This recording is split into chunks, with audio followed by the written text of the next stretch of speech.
chamo Eduarda, sou do curso de odontologia da Unifacisa e hoje estamos dando início ao nosso quarto episódio do nosso CrânioCast. E a temática de hoje será odontologia legal e sua interface com a anatomia humana.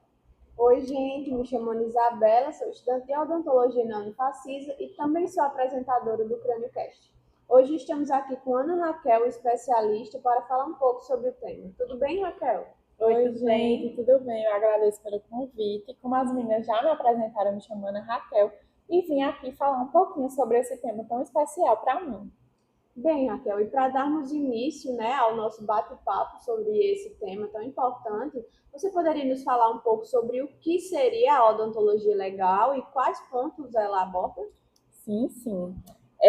A odontologia legal, né, é uma especialidade reconhecida e regulamentada pelo CFO, e ela visa esclarecer procedimentos técnicos, algo assim para a justiça, sabe? Essas partes mais técnicas de avaliação de lesão, de reconhecimento, de identificação de pessoas, de acidentes que pegam essa parte bucomaxilofacial, e aí tanto de pessoas vivas, quanto de cadáveres ou de restos de ossadas, né? Ossadas desconhecidas encontradas.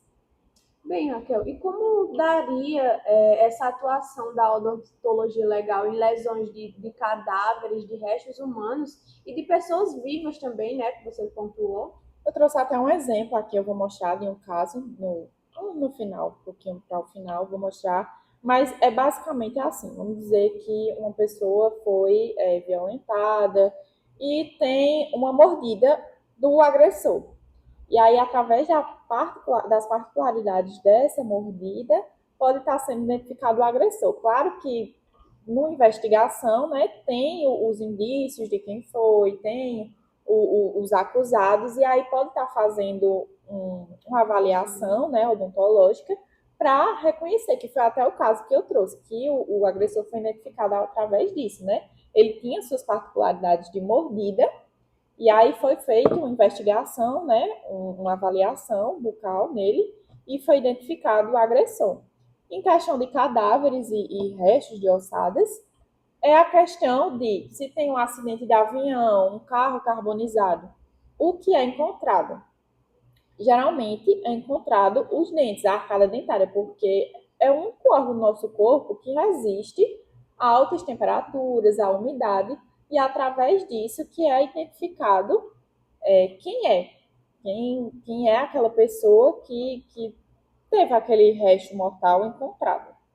E é bastante interessante porque muitas das pessoas não têm esse conhecimento, né? De como a arcada dentária é importante. Sim. E casos recentemente que a gente conhece de acidentes aeroviários que aconteceu, que ele foi totalmente carbonizado, e aí justamente a identificação dessas pessoas foi por meio da arcada dentária.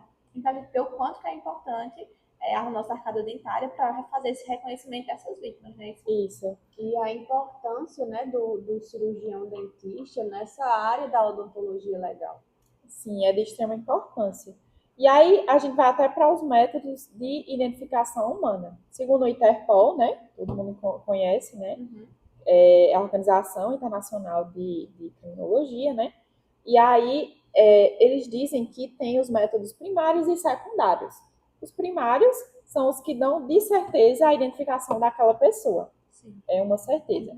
E aí o secundário é como se fosse uma aproximação. Não tem aquela certeza, mas há indícios. E aí o primário é a papiloscopia, né, que são as digitais, as impressões digitais, o DNA e em si a odontologia legal. Entendi. E como seria feita assim essa identificação odontológica? Ela se baseia essa análise minuciosa dos nossos arcos dentais, do superior e do inferior. E aí a gente volta para aquela questão dos acidentes. Vamos dizer que teve um acidente de avião e foi encontrado a arcada dentária de várias pessoas. Isso é o pós-morte, mas a gente precisa do antes da morte, né, que é o post-mortem e o ante-mortem. É encontrado o post-mortem, né? Então a perícia vai ter acesso àquela ossada, mas ele precisa do antes também para fazer toda uma investigação. E a questão que a gente estuda de ética, de guardar prontuários, de tudo que a gente fez com o nosso paciente. E tem, geralmente o povo diz, guarda por 5 anos. Mas vamos dizer que tu atende uma pessoa esse ano, hoje, e daqui a 8 anos acontece um acidente e precisa fazer esse reconhecimento. E aí não tem como, né? Você guardou por 5 anos e passou. Mas não tem prazo de validade para a gente estar guardando prontuários e tudo mais dos nossos pacientes, porque a gente nunca sabe quando vai precisar e se vai precisar, né? Então, por via das dúvidas, o que é contatado é o cirurgião dentista que atendeu aquela pessoa em vida. O quanto é importante, né? Todo o histórico antes da morte, porque Vai auxiliar, né? exatamente, ao encontrar cada dentária e não termos um prontuário, né, um histórico, de nada adiantaria. E aí esse é o método primário, né, que você acabou de falar, e o secundário, como é que ele daria a identificação? Quais os métodos? Os métodos é a antropologia forense e o reconhecimento facial forense. Tem também a questão dessas características de vestuário das pessoas, de tatuagens, mas a gente sabe que ultimamente tem muita gente que se veste igual, tem muita tatuagem igual, então isso é mais detalhes. Mas, em especial, a antropologia forense e o reconhecimento facial forense. Só acrescentando na identificação odontológica, os seios frontal e maxilar, eles ajudam também, porque a gente não sabe também o que vai encontrar. Cada acidente tem sua particularidade, a gente não sabe o que é que vai encontrar das pessoas que estavam envolvidas, né?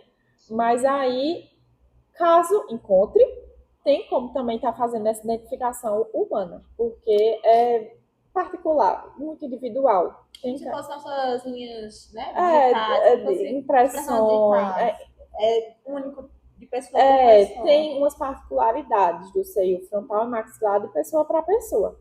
E aí, em questão de impressão digital, seria as rugas do palato. E aí é muito utilizado para pessoas edêntulas, que não serem encontrados os dentes. Então, aí utiliza essas rugas do palato, porque tem quantidades diferentes, espessuras diferentes, tem suas características individuais. E aí, voltando para o método secundário que você me perguntou, né? A gente parte dos pontos craniométricos. O que seriam esses pontos craniométricos? É uma área que se dedica ao estudo das medidas do crânio humano. Né? Tem os pontos craniométricos, são 40. Nossa, bastante pontos. Ponto por força. Mas aí tem o intuito de evidenciar essas variações morfológicas, né? Que aí meu crânio não é igual ao seu, que não é igual ao crânio de Eduarda, e cada pessoa tem sua particularidade. Também de estimativa de sexo, de ancestralidade, cada um tem sua particularidade. E através desses pontos craniométricos, né, que são 16 verticais e 24, que no caso são 12, mas é porque é bilateral, né, tanto do lado direito quanto do lado esquerdo, tem esses pontos, mas são 24 no geral.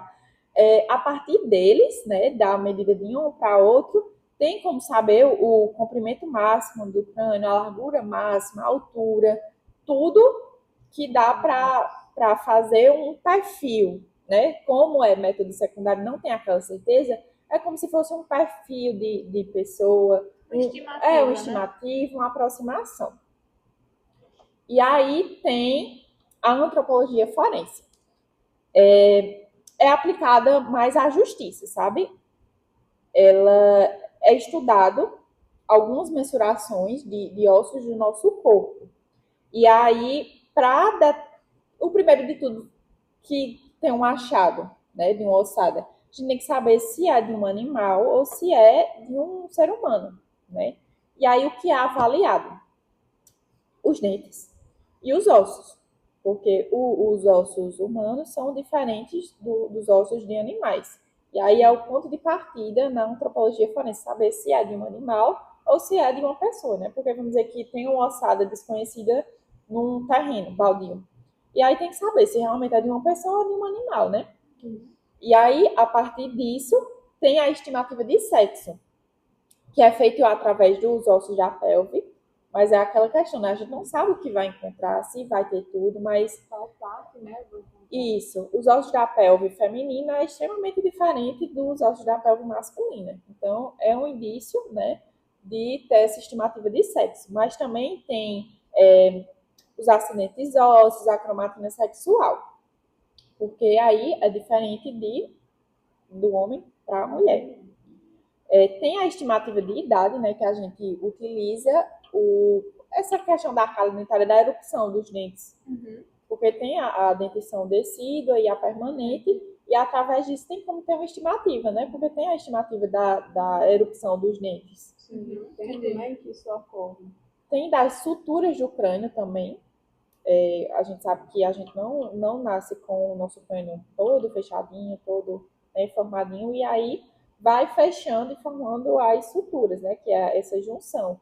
E através desse estudo do fechamento de suturas, tem como ter uma estimativa de idade.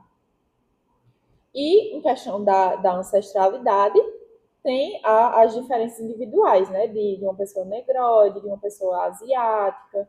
E aí tem a diferença para você ter aquele perfil, né? Porque só em você saber, é uma mulher, é de um negroide, sei lá, enfim. Tem como saber ter essa estimativa. Não é a certeza, né? Sim. Mas é aquela estimativa que, em questão de investigação, já ajuda bastante. Tem um grande direcionamento, né? Para o decorrer da investigação.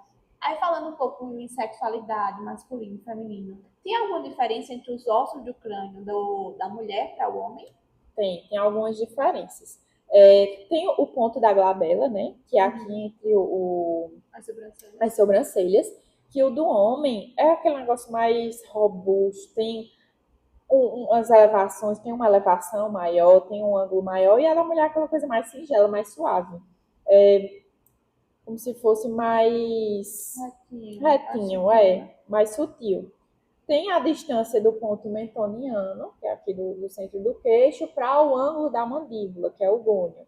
O do homem é mais distante do ponto do mentoniano para o gônio do que o da mulher. O da mulher é aquela coisa mais singela, né?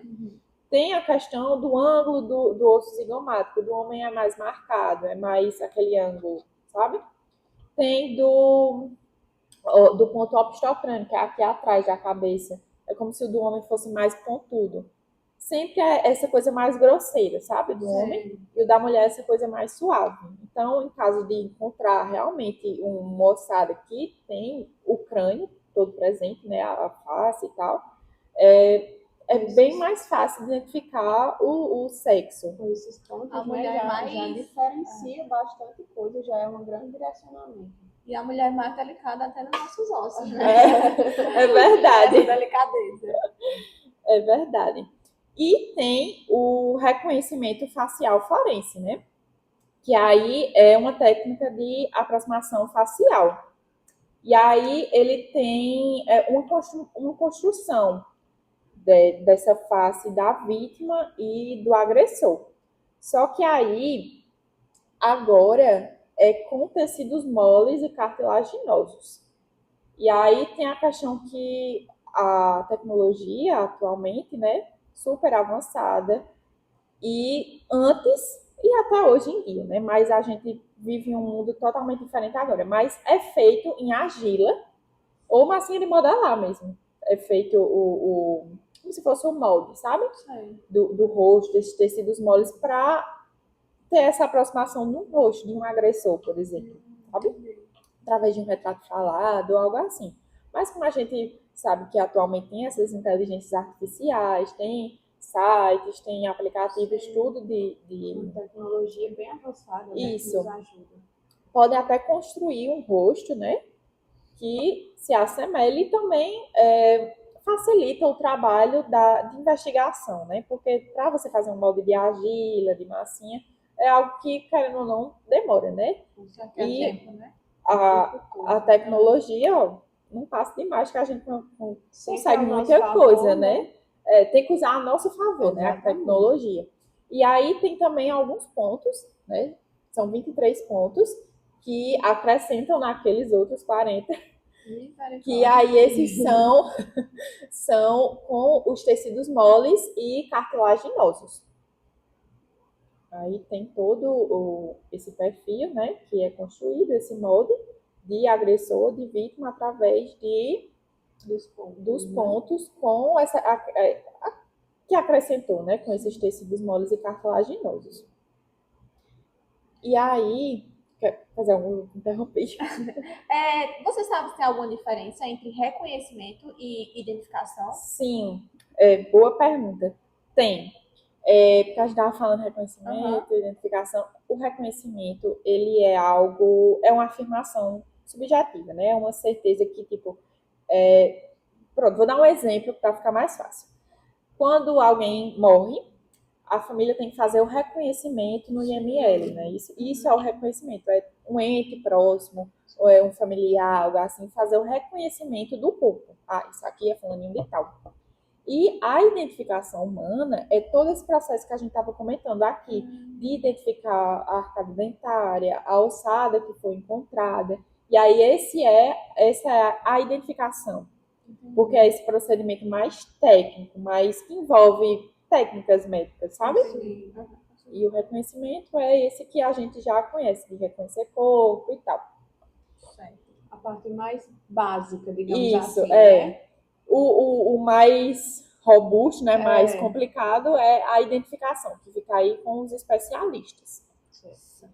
E eu trouxe um caso brasileiro, né, que aconteceu lá em São Paulo, que é um caso extremamente conhecido, que é o maníaco do parque, que aconteceu ali em meados de 1990, que um agressor, né, que ele era mototáxi, ele levava mulheres para um parque e aí estupravam elas, umas, se eu não me engano, foram 11 que ele ainda matou, né, e deixou por lá, enterrado no parque. E essa ossada foi encontrada. E aí as outras que ele não matou, tinha uma que tinha a mordida dele, né? Primeiro foi identificado que eram todas alçadas femininas, e aí por que estaria lá, né? Foi feita toda uma E todas investigação. femininas, né? É mais uma interrogação. É o perfil desses de maníacos, Sim. de agressores, né? Tem todo um perfil. E aí, através também de relatos, de denúncias, né? Foi constatado que tinha vítima que já tinha feito uma denúncia de um agressor, né, que ela foi estuprada e tinha a mordida em seu braço. E era bem particular a mordida dele, que tinha um dente faltando, tinha uns dentes que eram mais distantes do que outros. E aí ele estava sendo investigado e foi chamado para fazer uma inspeção odontológica. E aí, através dessa inspeção, da inspeção bucal, da sua arcada dentária, foi constatado que era ele. Claro que tiveram também outros indícios de que era ele, né? Porque Sim. não pode também dizer que só isso. É algo que já se pode afirmar, né? Isso. Tem todo um perfil que encaminha para aquela pessoa, mas foi o que confirmou que realmente era ele. Então, ao fazer a análise bucal dele, deu exatamente a mordida que continha no braço, né, da mulher, da vítima da situação. Isso. Ficou compatível, né? A mordida que ela estava no braço com a arcada dentária dele. O que é bastante interessante, porque com certeza isso não pode ter sido o único fator, mas que Isso. contribuiu Contribuiu e deu a totalmente para isso, né? certeza, assim, né? Uma linha de investigação tem todos os fatores que levam àquela pessoa, né? Mas também tem os que trazem a certeza. Sim. E isso foi o que ajudou bastante, tanto no reconhecimento das ossadas que foram encontradas no parque, e tanto do agressor, que foi a mordida. Que deu a finalização da certeza do caso, né? Isso. E nós vemos o quanto é importante a odontologia né? Essa área da legal, odontologia né? legal. O quanto ela nos ajuda em vários quesitos da nossa vida. Tanto para a gente poder identificar alguém que esteja desaparecida, que sofra algum acidente, como também pessoas que violentaram, né? Maltrataram alguém. Isso. E aí, Raquel, você tem alguma coisa a deixar para nós, falar para nós, para a gente encerrar o nosso podcast de hoje? Eu queria agradecer o convite, eu adorei estar aqui batendo um papo com vocês E agradeço a vocês que assistiram também, tiraram um tempinho para estar escutando esse papo extremamente enriquecedor. Com certeza, foi muito bom. Aprendi muito com você. Você trouxe assim, conhecimentos que eu jamais saberia explicar, falar. E foi muito bom a gente estar aqui com você nesse episódio de hoje do CrânioCast. Espero também que vocês tenham gostado e até o próximo. Tchau!